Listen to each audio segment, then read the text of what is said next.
नमस्कार मित्रांनो, आज आपण बघणार आहे की पेरूची लागणीपासून ते आतापर्यंत झाडापर्यंतची माहिती.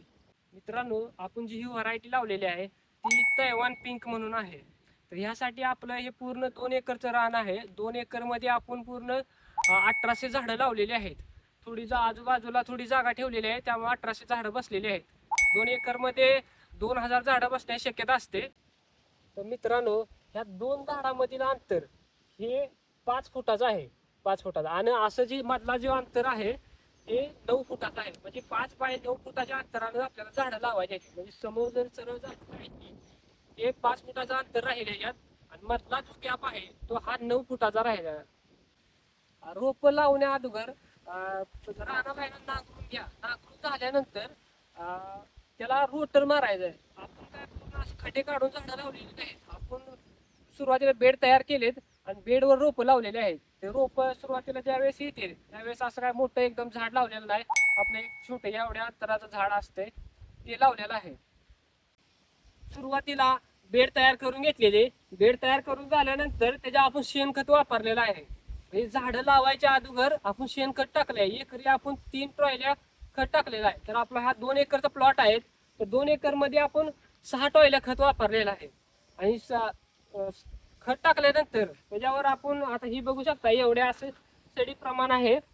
तर त्या हिशोबावर त्याच्या बेडवर आपण खत टाकलेलं आहे. खत टाकून आपण ड्रीप हातरलेला आहे.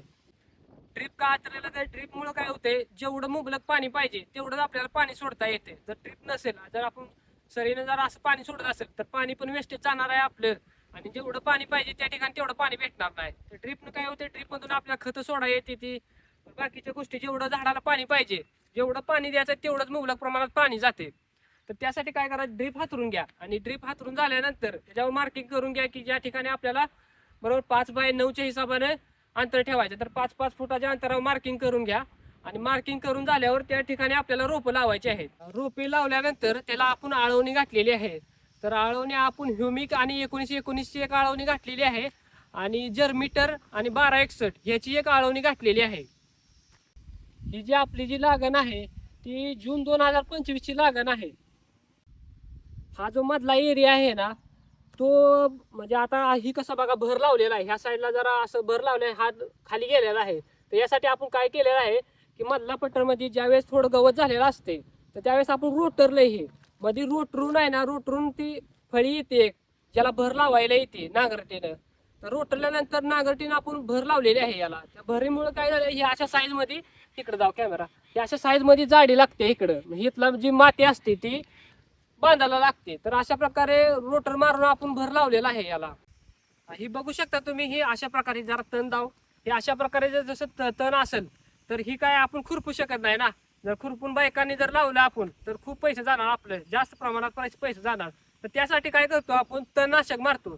तर तणनाशकवर मी एक व्हिडिओ बनवलेला आहे, तो मी डिस्क्रिप्शनमध्ये लिंक टाकलेली आहे. तर तो लिंकमध्ये बघा, तुम्हाला तो व्हिडिओ मिळून जाईल की कुठल्या आपण तणनाशकसाठी औषध वापरतोय. तुम्ही बघू शकता आउटपुट पण दावतो. इकडं मी ज्या इकडं ह्या प्रकारे जे तण मारलेलं आहे ह्याच्यावर तणनाशक मारलेलं आहे. तर हे बघा, हे अशा प्रकारे जळून जाते. ह्याला खुरपायची गरज नाही. जर ते तणनाशक मारलं आपण, औषध मारलं तर हे असं जळून जाते. तर मित्रांनो, आपण जे आता हे फळ घेत धरलेलं आहे, म्हणजे आपण हा फोम लावलेला आहे. तर हे फळ आपण दुसऱ्या वेळेला घेतलंय. पहिल्या वर्षी आपण ज्यावेळेस पहिल्या वेळेला फळ लागते तर ते आपण न घेता आपण त्याची छाटणी करून टाकली होती. म्हणजे फळ तोडून टाकलं होतं सगळं, तोडून ते झाडाला कटिंग केली होती आपण. तर आपण ही परतच्या दुसऱ्या वेळेला ज्यावेळेस फळ येते त्यावेळेस आपण फळ धरलेलं आहे.